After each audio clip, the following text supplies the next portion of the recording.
India's strict warning to terror patrons.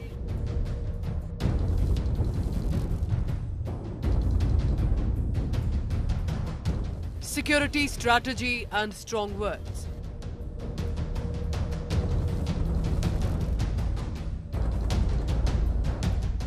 Online warfare erupts between India and Pakistan.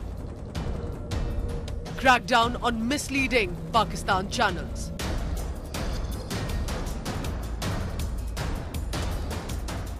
"14 local terrorists in army's crosshair."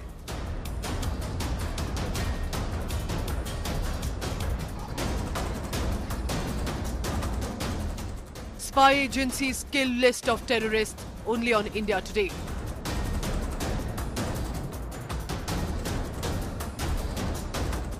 Delhi Titans grip, Islamabad on edge.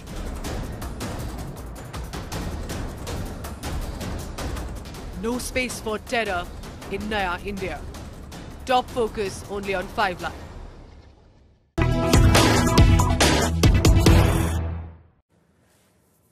New video emerges of what happened in Pahalgam. Just imagine this for a second. Hundreds of people from across India on a vacation when suddenly they hear gunshots and run for cover. And there is no cover in a meadow like this. And yet, whatever little they could find, whether there was perhaps a temporary shop that was set up, this is right where the massacre was happening. Mobile footage of some of the eyewitnesses that India Today has accessed, people hiding for cover, as some of them, just like them, are being massacred.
You can clearly understand panic, and I can also hear some of the Kashmiris who are hiding for cover as well. It's a realization that they're beginning to have. From what I can gather, what we hear is that clearly they have come to kill us. Something is happening. What is that? They can hear gunshots in the background. Remember, this looks like a temporary shop.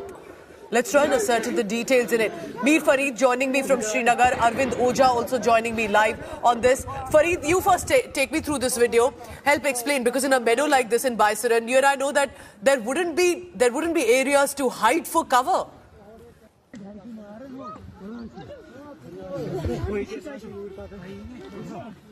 Well, absolutely. If you're in the meadow and if you're in the middle of the meadow, then you'll have to run a lot. In fact, almost 300-400 meters to reach the forest area or reach the tree line, which obviously you can use as a shield. But in this case, while some tourists managed to do it, the others who were on the other side or who were close to this squad of TRF, they could not run. And this video is another testimony of the mayhem that broke loose. Now, I, as someone who has lived in Kashmir, seen this on and off, I know the difference between a gunshot and a firecracker. But in this case, tourists who come from various paths have not been exposed to this kind of a life. They have no idea. Initially, they think that these are probably firecrackers, which could be part of what Baisaran has to offer. But all of a sudden, when panic happens, when they hear cries of people people who have fallen, their families, then most of them realize that something is terribly wrong, and then they run for cover. This also tells you that the local responders, the godewalas, the people who sell small merchandise there, they also did not desert these tourists. They are with these tourists, telling them to lie low. And while some are communicating with each other, saying that their customer has also been injured. So this is the kind of conversation, but clearly panic, mayhem and heart-wrenching scenes where these tourists are in a huddle. Some are searching for their kids, others for other family members, and then basically trying to run away from the line of fire. So this again tells you what happened that day, and as we get more and more videos, the picture gets clear that how it all unfolded and how easily. Tell me this, because these are such crucial eyewitness accounts, and I understand there would be many survivors who are still living through the nightmare. Remember the shock and trauma. To be able to understand that you've miraculously escaped this massacre that 26 other men have had to face. Farid, tell me this, how will the investigators be looking at these crucial eyewitness accounts possibly? And I'm sure, even though it's not out in the public domain, that whether it's NIA, Jammu Kashmir Police, are reaching out to as many, and they have access to many more footage to be able to ascertain what exactly happened.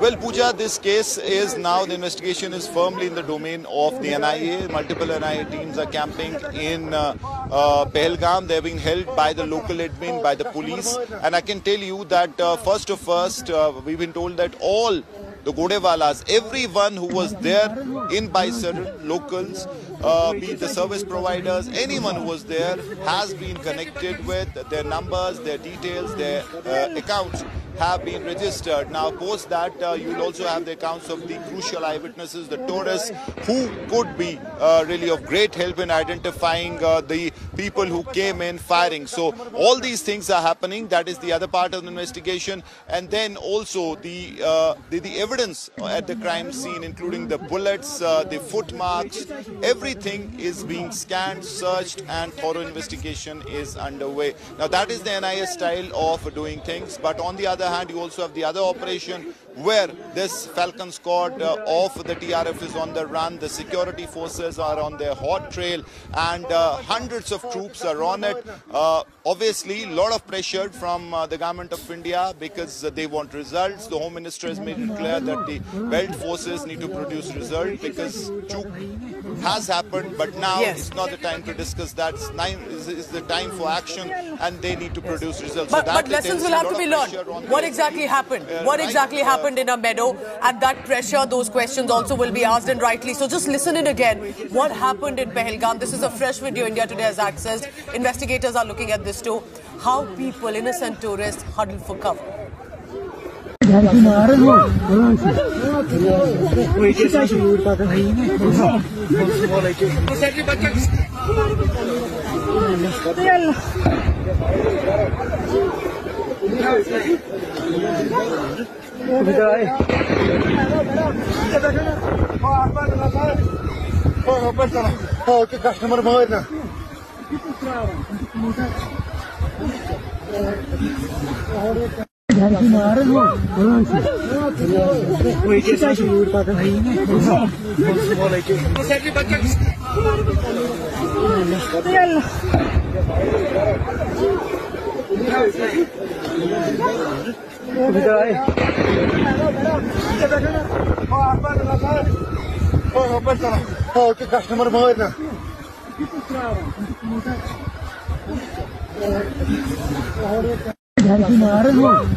"26 men."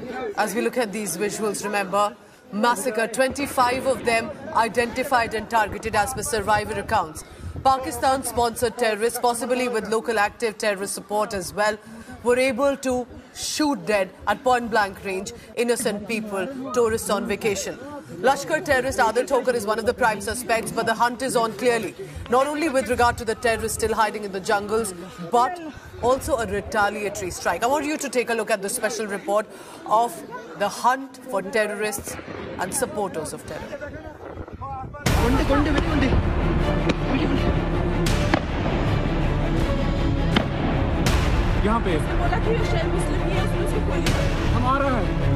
The carnage in Pahalgam. 26 innocent tourists shot dead in cold blood. Many at point blank range, shot in the head. Shot by Pakistani terrorists, backed apparently by local terror operatives. Several days on, a massive manhunt is on to nab the butchers of Pahalgam in jungles adjoining the area.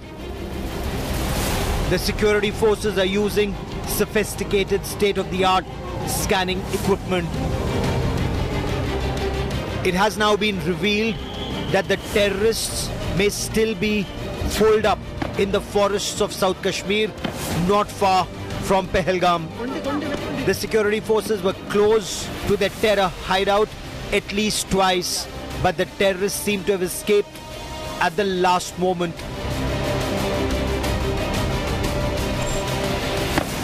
Local Lashkar-e-Taiba terrorist Adil Thokar, who had travelled to Pakistan with valid travel documents via the Atari-Wagah border, emerging as the prime accused, who pulled the trigger along with at least 3 other hardcore Pakistani terrorists.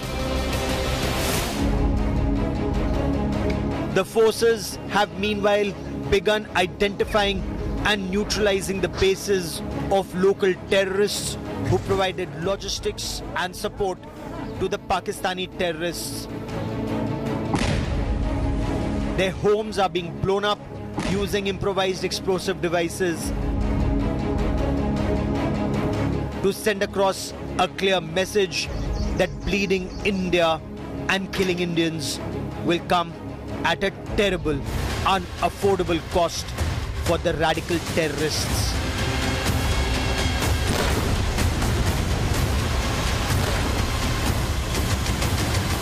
Operations will continue till they are not tracked down, and it's not just Pahalgam. But if you talk of other areas, forest areas of South Kashmir, including Kokarnag, right up to Pahalgam, the jungle track which obviously has been used by TRF and Jaish as a transit route, is being scanned by multiple forces. So that tells you that they are on their hot trail, and according to sources, it's only a matter of time before they are tracked down and taken care of.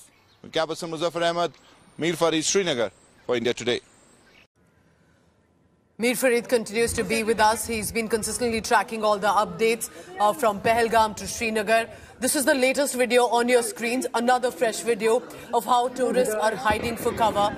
And that's when you realize that one temporary shop possibly was the only respite that also saved at least a dozen people. I want to also now bring in Farid. Tell me about the strategy of blowing up the terrorist houses. What is the symbolic message? Why are the armed forces and the government doing that? How are they ensuring that whether it's a local terrorist or foreign terrorist, they want to go after as much the active terrorist, but also the ecosystem that possibly, even though minuscule right now, is still harboring and providing support?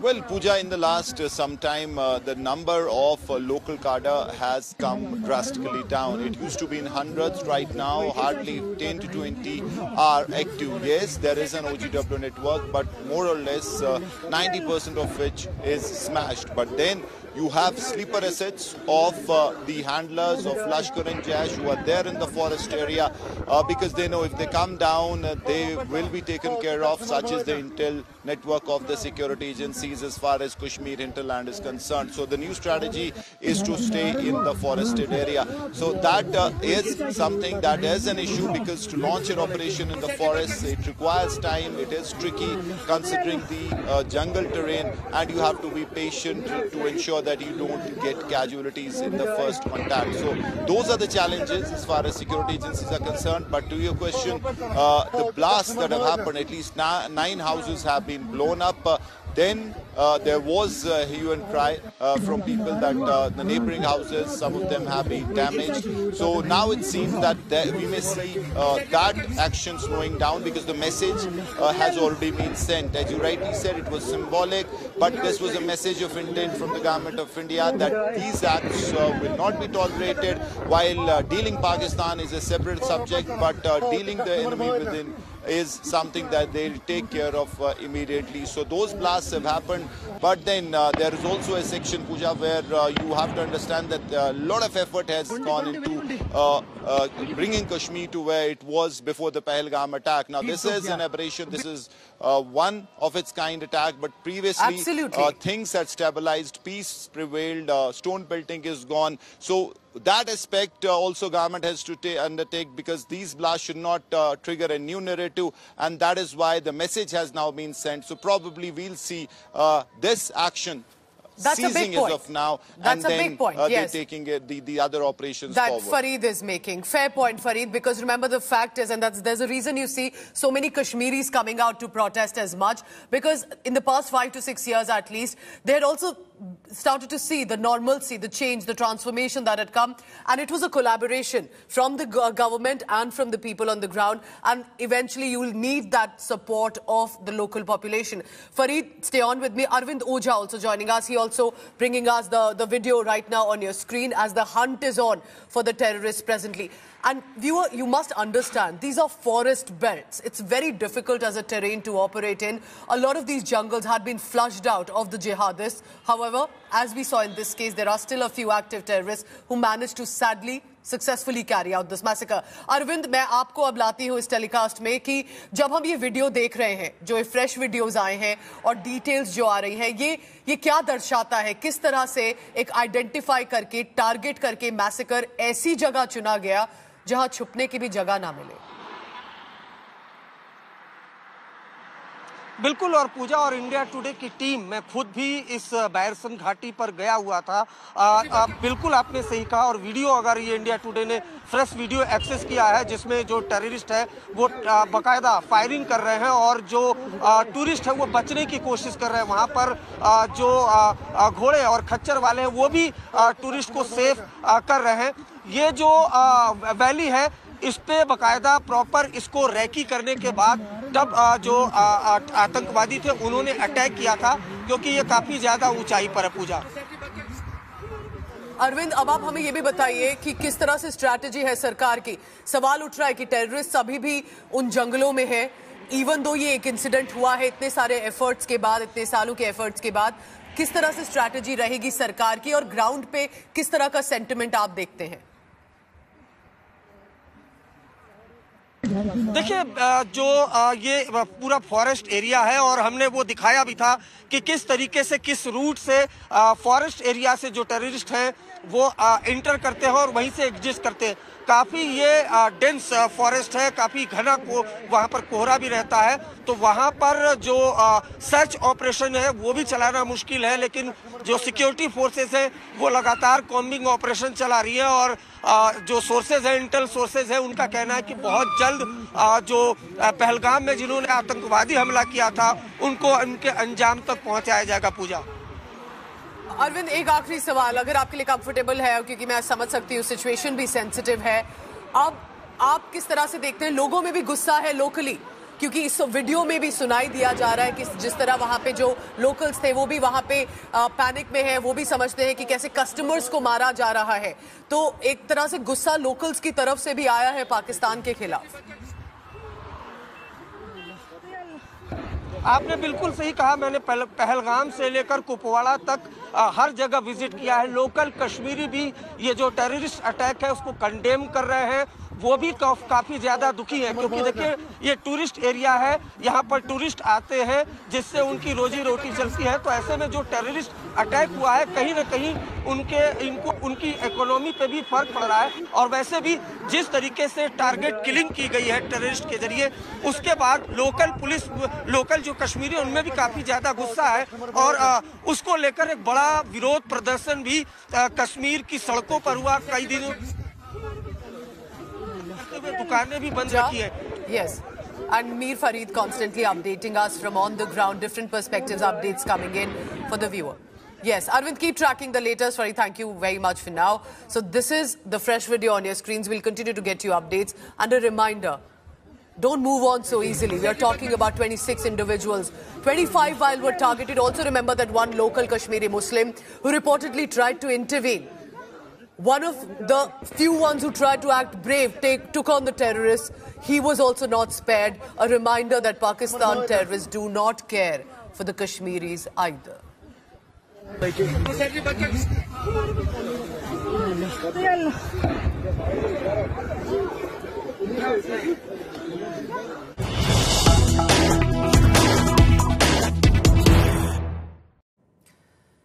It was an important day in the afternoon when Prime Minister Narendra Modi and Defence Minister Rajnath Singh had a meeting. We have the inside scoop and the details that are coming in. Defence Minister briefed Prime Minister Modi on the Pahalgam operation right now, which is ongoing in the jungles. Also, it was a 40-minute long closed-door meeting and came amid a series of intensified security operations that are presently on across the region. Remember, armed forces have been carrying out raids on the properties associated with the terrorists and their associates as well. The National Investigation Agency presently, while is probing this case further, but also remember on the ground, whether it's the army, the CRPF, the JK police or the administration are ensuring that they are able to crack down and multiple layers when it comes to this incident. It's not just about the terror carnage that has happened, but also the aftermath of it, and that the terrorists need to be also sent across a message that your properties here will not be kept safe either if you intend to support the massacre of innocent people. Prime Minister Narendra Modi was briefed by the Defence Minister Rajnath Singh, a 40-minute closed-door meeting. And remember, the details expectedly not yet out because this is a, remember, top leadership meeting interacting on what next to be done. Shivani Sharma closely tracks the Defence Forces and more, has been reporting right outside from the PMO. Tell me more about this, Shivani. This was one crucial meeting because the Defence Minister met the CDS, then now briefing the Prime Minister. Pooja, Prime Minister Narendra Modi is personally monitoring the whole situation, the operations that are going on, not only at Jammu and Kashmir, but also how India is preparing to respond after Pahalgam attack. And today's meeting was a very crucial one. It was a 40-minute long meeting where Rajnath Singh, the Defence Minister, briefed Prime Minister about the ongoing operations of the Indian Army, of the services preparedness.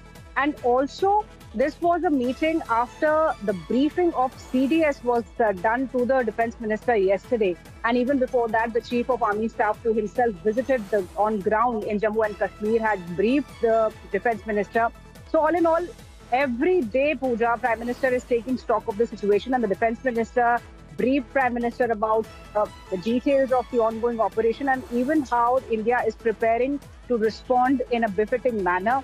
Yes, it is a sensitive issue, and the strategic nature of the issue is such that we cannot share much details of what India is preparing for, but certainly a very hard-hitting attack on Pakistan's terror nexus is impending, and that's why we see a lot of panic in Pakistan while India is preparing on a 360-degree domain. The victims of the families and all Indians, that justice will be served and that action will be taken. Perhaps in the next few days, we'll have more updates on that as well. Shivani, thank you very much for now. Keep tracking all these huddles and meetings that are taking place. Remember that India, while hasn't taken a military decision yet, but diplomatic strikes and how, and in the latest, remember, the warfare this time in this era is not just about land, water and the air. It's also as much online. Pakistani channels have definitely tried to turn the narrative, twist it. Misinformation campaigns have been on, and that's one of the reasons that Pakistan channels have now faced restrictions. They've been banned. This is by the Indian government. A decision has been taken for disseminating provocative, communally sensitive content, and not just that, false and misleading narratives too, misinformation campaigns. Who are among some of the known channels and names? Pakistani cricketer Shoaib Akhtar's YouTube channel has been banned. Also belonging to Arzu Kazmi, who's been a known expert, so to say, or panelist, but has been giving out content that has been questionable. Syed Muzammil Shah is another YouTuber, influencer, so to say. He has been restricted now. If you're an Indian citizen, you will not be able to access these YouTube users and the channels. But there are popular Pakistani channels as well. The ARY News, Dawn, Sama TV, Geo News for now stand banned in India. This comes a day after a powerful message from Prime Minister also warning that it's not just about active terrorists, but backers of terrorism will also have to face punishment. And remember, there have been huddles and meetings. This is a multi-pronged approach of the government. It's not just about the Indus Water Treaty. It's also about cancelling the visas of the Pakistan nationals. And then comes in this online warfare, a crackdown on Pakistani or pro-Pakistani channels. And a reminder to Pakistan that there will be consequences, possibly of different kinds, to pay for the massacre. Let me now tell you what is this action on Pakistan propaganda. One by one, details coming in on your screens. Arzu Kazmi's YouTube channel has been blocked in India. Remember, these are channels that have had millions of following, and their content at several occasions have been about misinformation, extremely provocative and inflammatory as well. We are also told Shoaib Akhtar, popular cricketer of course, but some of the statements that he had given out, especially with regard to India, has been objectionable, stands blocked in India now. And that is the action that has been taken with regard to the propagandas. Now then comes in, these are popular channels, so to say, giving out news. Dawn and Geo News stand blocked in India. You will not be able to access it anymore. Again, this is another form of action that has been taken. Also, we are told, for example, Sama TV on your screen, ARY News. These are some of the channels also that have faced a crackdown. The government immediately going ahead to decide and ban it. Now, you would expect from the Pakistan channels or Pakistan influencers to be putting out misinformation. Why the international media is so soft and cryptic at a time when there is a clear, blatant terror attack? The Indian government has also pulled up the BBC, saying that there's been misleading reportage in how the government has raised strong categorical objections to the BBC coverage of the Pahalgam terror attack. For example, in one of the reports titled, Pakistan suspends visa for Indians after deadly Kashmir attack. It was a retaliatory measure after India decided to take action. And Kashmir attack was sponsored by Pakistan viewer, in which 26 Indians, in fact 25 Indians and one Nepalese citizen were butchered in how. BBC went on to add that it was a militant attack. A militant attack. If this is not a terror attack, what else is? Consistently using words like gunmen, for example. Now, there are many international media that have done the same, but BBC clearly, it appears, has repeatedly made these mentions, and that has caught the government's eye. It's a stern message that has been sent out, and the government says a letter expressing strong sentiments have been sent to the BBC over the use of words. So remember, amid all of this, I then decided to explore further. At a time like this, when there is absolute outrage, a condemnation that has come from world leaders on this, why is the international media so soft, so cryptic, unable to call a terror attack a terror attack? Here's more. Shock and anger after 20 tourists killed by gunmen. Who is shocked? Who is in anger? What kind of tourists? And gunmen asked what? They asked for Islamic verses to be recited. And when the victims could not, obviously, then they were shot on the head. That is the fact. Even if you ignore the headline, because there could be a style sheet norm or a space crunch and blah, blah, come to the details. 24 people. Why could even an elaborate caption with enough space to write not mention that these 24 people were 23 Hindus, 2 Christians, killed at ease, identified and hit at point-blank range in a jihadist attack? NYT adds that it is a terror attack, but only in quotes. Because, well, the Indian Prime Minister said so. Otherwise, not so much, we're not very sure. At least 24 tourists gunned down by militants in Kashmir. Every word here is so problematic. Not simply 24 tourists randomly shot 24 Indians in their own country, checked and confirmed as non-Muslims, targeted on religion basis by radical jihadists, massacred. Sent from Pakistan to identify and target them.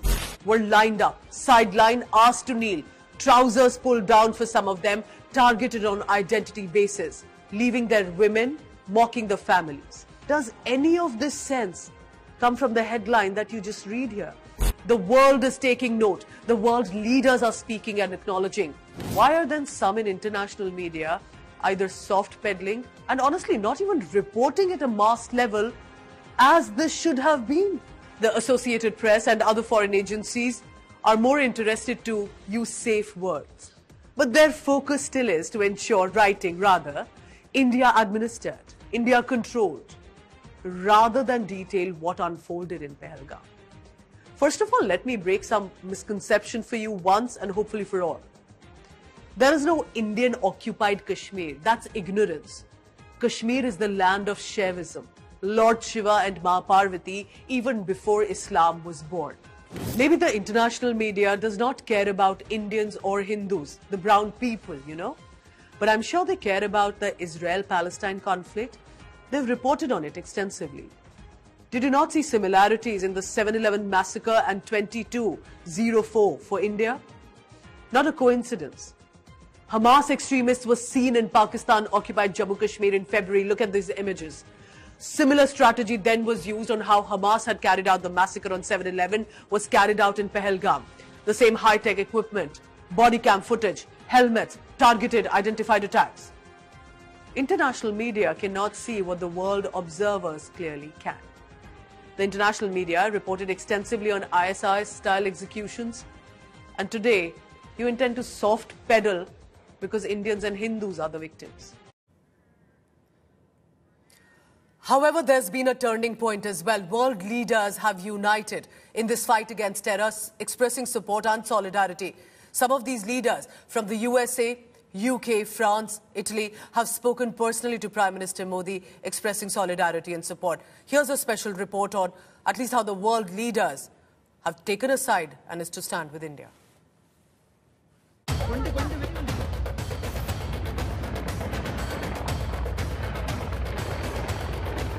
थोड़ा बताइए हुआ पति को मार दिया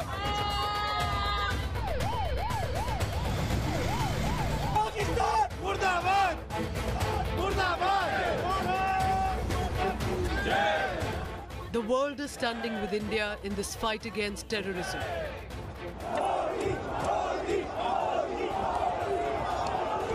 In response to the terror carnage in Kashmir rallies Pahalgam, global communities led by the Indian diaspora are hosting candlelight vigils and protests to pay tribute to the victims.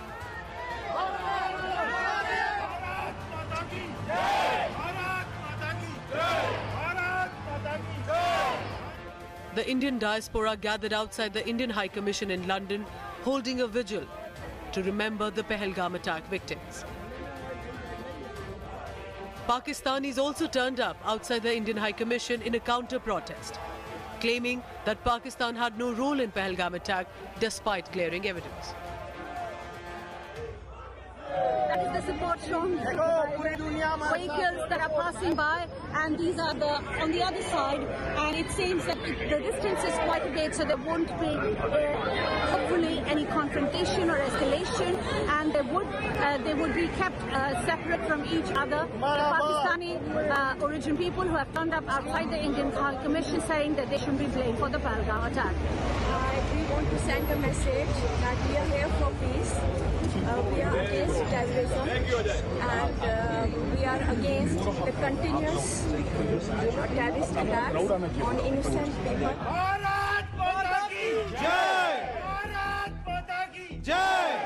Meanwhile, in Toronto, Canada, a protest was held by the Indo-Canadian community and joined by multi-ethnicities and nationalities against Pakistan-sponsored terror carnage.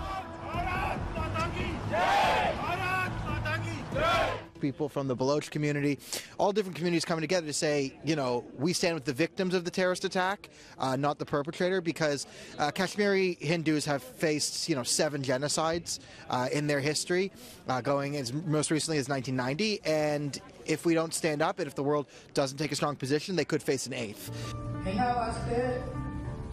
Also, India's Dawoodi Bohra community in New York's Queens came together to offer a heartfelt tribute to the victims of the terror attack. Global leaders are pledging their support to India in this fight against terrorism, proving to be a turning point. In the latest, FBI Director Kash Patel has condemned the terror attack and assured India of continued USA support. This comes after Tulsi Gabbard, the Director of National Intelligence in America, said that USA stands in solidarity with India. US President Donald Trump had called up Prime Minister Narendra Modi and has already condemned the attack, calling it a bad one. Although he also expressed confidence that both countries will eventually iron out their differences. Very close to India and I'm very close to Pakistan, as you know. And they've had that fight for 1,000 years in Kashmir. Kashmir's been going on for 1,000 years, probably longer than that. And it was a bad one yesterday, though. That was a bad one. Iranian President Masoud Pezeshkian expressed deep sorrow over the attack and emphasized Iran's solidarity with India. With Lavina Tandon from London, Bureau Report, India Today. Cities across the world, and importantly, every major city here in the country. I can tell you that Delhi, Gurugram, Noida, Mumbai, Bengaluru. Almost every neighborhood we are receiving reports from where the citizens of the country, irrespective of their political, ideological, religious differences, have come together. And that either for a candlelight vigil, a protest march, but to stand united as Indians, condemning the senseless violence sponsored by Pakistan and to pay the tribute to the lives lost and tell those families, 26 families, that the whole of India stands with them. It's a message of hope, unity and a collective stand against Pakistan-sponsored jihadist terror. And these Indians have come together, 4 Indians, 26 individuals in total. Not a number, not a statistics, not a data. Human beings, men. 25 of them targeted simply for their faith and identity and names. One, a local Kashmiri Muslim who tried to intervene and face the terrorists, was also not spared. This was once a meadow of peace, tranquility, beauty, where these Indians with their families had decided to go. But today, the families are cremating the mortal remains of these men. The world will move on, I hope. However, India and Indians will remember. Forever stand with the families. 26 families lost now.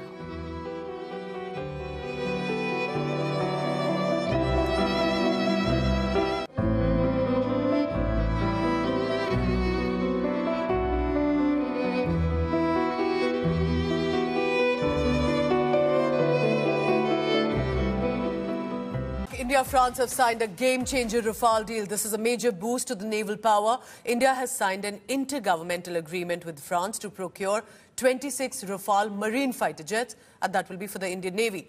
At an estimated cost of about 64,000 crore rupees, this deal finalized during a virtual event, though, on 20th April, marks a significant step. It will strengthen India's maritime capabilities. Defence Minister Rajnath Singh witnessed the signing, paving the way for the deployment of the advanced jets aboard the aircraft carrier INS Vikrant. So what are part of the agreement? The delivery of the jets, though slated to begin around 5 years after the contract signing, but eventually will add to the military arsenal of India. So here are some of the details that you need to know. What are these Rafale marine jets that are going to be added to the Indian Navy? Advanced 4.5 generation fighter jet, multi-role jet that is capable of long-range precision strikes. This is where it gets important, especially when you're talking about border safety and at the juncture where India stands presently. Which means that these jets can neutralize ships, air targets, land-based threats as well. So a multi-pronged approach that will be of use. These jets are equipped with Scalp cruise missile and Meteor missiles as well. They are equipped with the AESA radar and anti-submarine weapons too. Again, Whether it's land, air or sea, they will be of benefit to the Indian Navy specifically.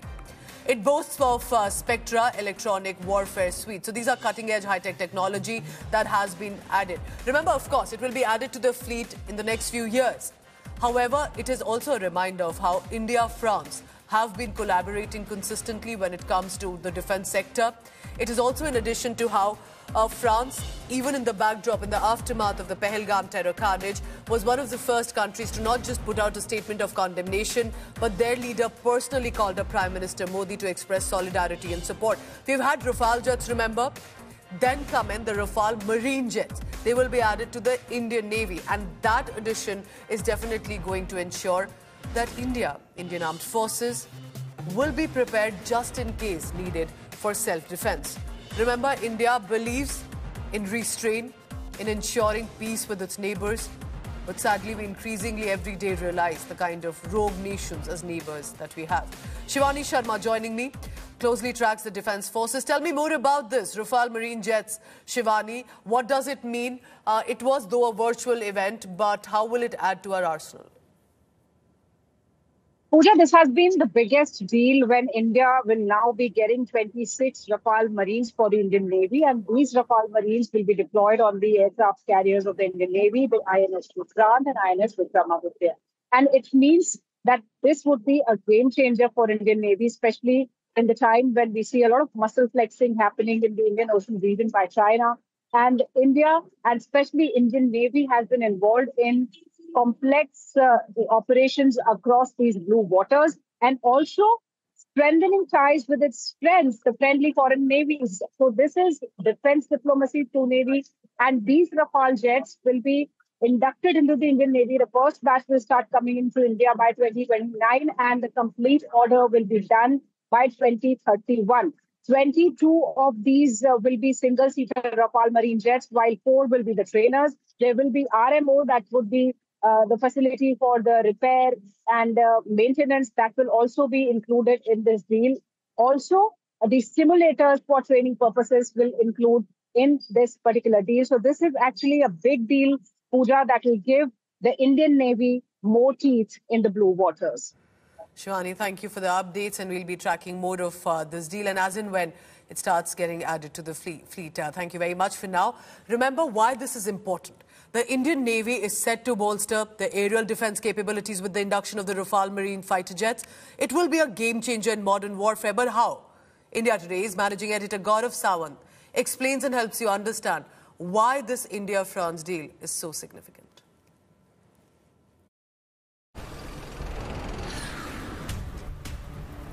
Hello and a very warm welcome to a special edition of Battle Cry.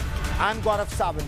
On this special broadcast, we focus on a big jump in Indian Navy's firepower. We talk about the Rafale Marines. The Narendra Modi government-led Cabinet Committee on Security has just cleared a 63,887 crore rupee deal with France for the direct acquisition of 26 Rafale Marine fighter jets for the Indian Navy. The Rafale Marines will fly from the decks of India's first indigenous aircraft carrier, that's INS Vikrant, and of course also from INS Vikramaditya. This is a government-to-government deal. It includes 22 single-seater fighter jets, 4 twin-engine trainers.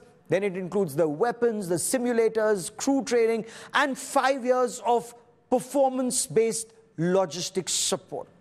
The Defense Minister of France is expected to come to India, and then there will be the signing of the intergovernmental agreement with delivery slated between the 37th and the 65th month once the contract is inked.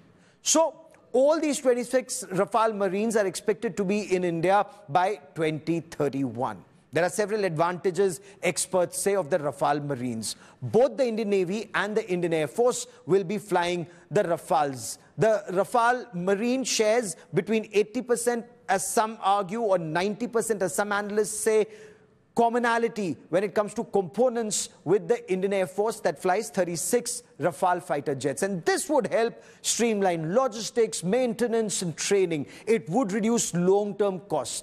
For example, spares, infrastructure, training, expertise that are already in place with the Indian Air Force. IAF Rafale maintenance facilities will be able to support the Indian Navy fleet, enhancing op efficiency and interoperability. So you have 36 plus 22 of these Rafales, or 26 of these Rafales in all, that can operate together if there is a requirement. Then Navy says that there is a proven carrier capability of the Rafale Marines, because it's been designed for a short takeoff but arrested recovery, STOAR operations. The Rafale M, analysts argue, is optimized for Indian Navy carrier-based operations. It has reinforced landing gear, a tailhook, and that jump strut nose wheel for ski jump takeoffs. It's undergone successful trials at INS Hansa. That's the Indian Navy's show-based test facility in Goa. Now, there are reports that whether it's compatibility with Indian carrier decks, it's completely compatible. Let's now take a look at the evolution of Indian Navy's fighter jets, because Indian Navy has tremendous experience in flying off aircraft carriers, a journey that started with British-built warbirds to cutting-edge Omni-role fighters today. So first up, what did the Indian Navy fly first? I want to take you through history. The Hawker Seahawk, India's first jet fighter for the Indian Navy, operated from INS Vikrant, the original INS Vikrant, in the 1960s. It retired in 1983. Next came the Elise aircraft, an anti-submarine warfare aircraft also operated from onboard INS Vikrant. It served the Indian Navy for close to 4 decades, 1960s to 2000. Then came the iconic Sea Harrier. These British-made aircraft, again, were VSTOL, virtual takeoff and landing, capable of that, and they operated from onboard INS Virat. It was the Navy's frontline fighter from 1983 till it was phased out in 2016. Currently, the Indian Navy flies the Russian origin MiG-29K. Now, it's a very powerful multi-role fighter jet that's operating both onboard INS Vikramaditya and INS Vikrant. It's been in service since 2010.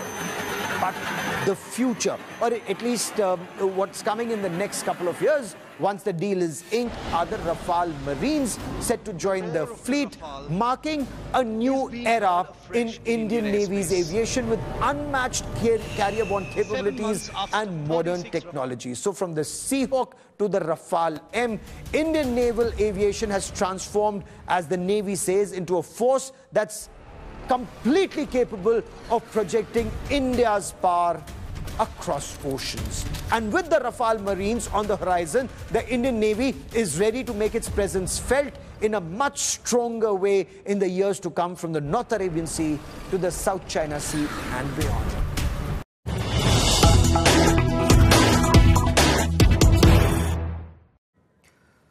All right, big news coming in. This is with regard to the Russia-Ukraine war. Russia has declared a ceasefire with regard to the war with Ukraine from 8th of May to the 10th of May. Now, there's a reason for it. The reason is that Kremlin has said that Russian President Vladimir Putin ordered this full cessation of hostilities on humanitarian ground. Why? The May 9th is a date that stands for the Victory Day. It's across Europe, but specifically with regard to World War II. And that is one of the reasons that, because of the World War II Victory Day, May 8th to May 10th has been decided as ceasefire, that possibly on these 2 to 3 days there will be complete peace at the border with regard to Russia-Ukraine and the war that has gone beyond 3 years now. So that's one decision. Remember, however, there have been consistent talks, whether it's United States of America, whether it's European nations, they have consistently been trying to initiate conversations, discussions, so that this war can end. The war hasn't come to an end, however. At least there have been moments of ceasefire. 8th to the 10th of May. The Victory in Europe Day is the day basically as a formal acceptance by the Allies, remember, of the World War II. There was an unconditional surrender that had happened in 1945, and that in many ways is going to be marked here as well.